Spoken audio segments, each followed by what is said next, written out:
আসসালামু আলাইকুম। শিক্ষা একাডেমিতে তোমাদের সবাইকে স্বাগতম। এই ভিডিওতে আমি তোমাদেরকে নবম শ্রেণীর ডিজিটাল প্রযুক্তি বই থেকে প্রথম শিক্ষণ অভিজ্ঞতা ডিজিটাল আগামীর প্রস্তুতি এই অধ্যায়টির সেশন 9 নিয়ে আলোচনা করব এবং এই সেশনের কাজগুলোকে তোমরা কিভাবে সমাধান করবে আমি তোমাদেরকে তা দেখিয়ে দিব। তোমাদেরকে এখানে সেশন 9 বলা হয়েছে বুলেটিন উদ্বোধন।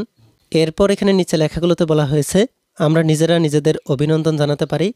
নবম শ্রেণীর শুরু থেকেই একটু একটু করে কাজ করে আজকে আমরা নিজেদের একটি বুলেটিন প্রকাশ করতে যাচ্ছি। আমরা আমাদের কাজগুলো সেশন সময়ে বসে আপলোড দিব। আপলোড দেওয়া শেষ হলে শ্রেণী সময়ের মধ্যে বা পরে অতিথিদের উপস্থিতিতে নিজেদের বুলেটিন পাবলিশ করব। আমাদের এই বুলেটিনটি তৃতীয় অভিজ্ঞতায় যখন আমাদের বিদ্যালয়ের ওয়েবসাইট বানাবো সেই ওয়েবসাইটের সাথে যুক্ত করে দিব। তোমরা এখানে এই ছবিটিতে দেখতে পাচ্ছ, এখানে এই শিক্ষার্থীরা বিদ্যালয়ের জন্য একটি বুলেটিন তৈরি করেছে। এখানে এই ছবিটির নিচে বলা হয়েছে আজ আমাদের বুলেটিন উদ্বোধনের দিন। এরপর এখানে নিচে বলা হয়েছে আজ বাড়ি ফিরে আমাদের আর্টিকেলটি আমাদের অভিভাবককে দেখাতে পারি। আমাদের বুলেটিনের ওয়েব ঠিকানা অভিভাবকদের পাঠিয়ে দিলে তারা দেখে নেবেন এবং নিচে মতামত দিবেন। ইন্টারনেট সুবিধা না থাকলে আমরা কাগজে লিখেও অভিভাবককে দেখাতে পারি। এরপর এখানে তোমাদেরকে বলা হয়েছে বিদ্যালয়ে বুলেটিন সম্পর্কে অভিভাবকের মতামত তোমাদেরকে এখানে লিখে আনতে হবে। আমি তোমাদেরকে এই অভিভাবকের মতামতটি কেমন হতে পারে তা তোমাদেরকে একটি নমুনা উত্তরের মাধ্যমে দেখিয়ে দিচ্ছি। তার আগে তোমরা যারা এখন আমাদের চ্যানেলটিকে সাবস্ক্রাইব করোনি তারা এখনই আমাদের চ্যানেলটিকে সাবস্ক্রাইব করে রাখো, আর যারা সাবস্ক্রাইব করেছো তাদেরকে অসংখ্য ধন্যবাদ। তোমাদের তৈরি করা বিদ্যালয়ের বুলেটিন সম্পর্কে তোমার অভিভাবকের মতামত এমন হতে পারে শিক্ষার্থীরা পরস্পরের মধ্যে সমন্বয়ের সঠিক তথ্য ও বাস্তব অভিজ্ঞতা দিয়ে একটি বিদ্যালয় বুলেটিন তৈরি করেছে। এটা দেখে আমি খুবই আনন্দিত।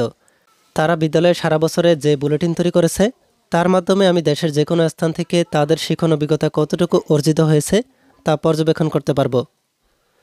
এরপর এখানে নিচে বলা হয়েছে আত্মমূল্যায়ন। আমরা বাড়িতে গিয়ে আরেকটি কাজ করব, তা হলো আত্মমূল্যায়ন। নিচের 3টি ঘরে নিজের মতামত লিখি। এই মতামতগুলো পরবর্তীতে আমাদের মূল্যায়নের অংশ হবে। পরবর্তী পৃষ্ঠায় তোমরা এখানে দেখতে পাচ্ছ, এখানে তোমাদেরকে বলা হয়েছে এই অভিজ্ঞতার মধ্য দিয়ে আমি নতুন যা শিখলাম। তাহলে তোমাদেরকে এখানে বলা হচ্ছে তোমরা এই অভিজ্ঞতার মধ্য দিয়ে কি কি নতুন শিখেছ তা তোমাদেরকে এখানে নিচে লিখে রাখতে হবে। এরপর এখানে নিচে তোমাদেরকে বলা হয়েছে নতুন শেখা আমার জীবনে যে যে ক্ষেত্রে কাজে লাগবে বলে আমি মনে করি তা তোমাদেরকে এখানে লিখে রাখতে হবে। এরপর এখানে নিচে তথ্য যাচাই ও উপস্থাপনে আর কি কি নতুন কৌশল আমি জানতে চাই তা তোমাদেরকে এখানে লিখে রাখতে হবে। তোমরা এই কাজগুলোকে এখানে কিভাবে লিখে রাখতে পারো আমি তোমাদেরকে একটি নমুনার মাধ্যমে দেখিয়ে দিচ্ছি।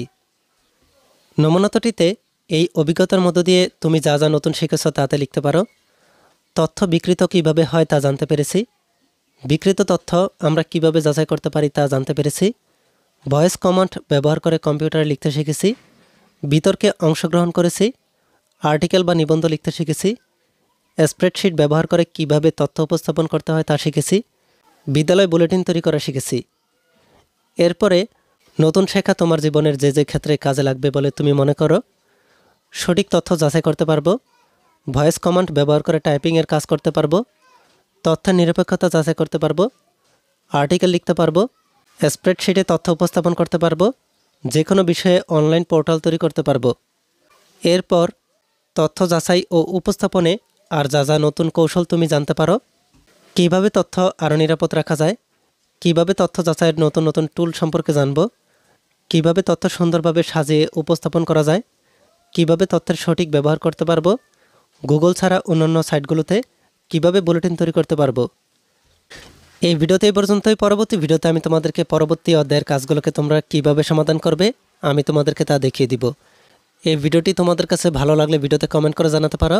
আর পরবর্তী সকল ভিডিওগুলো পাওয়ার জন্য আমাদের এই চ্যানেলটিকে এখনই সাবস্ক্রাইব করে রাখো।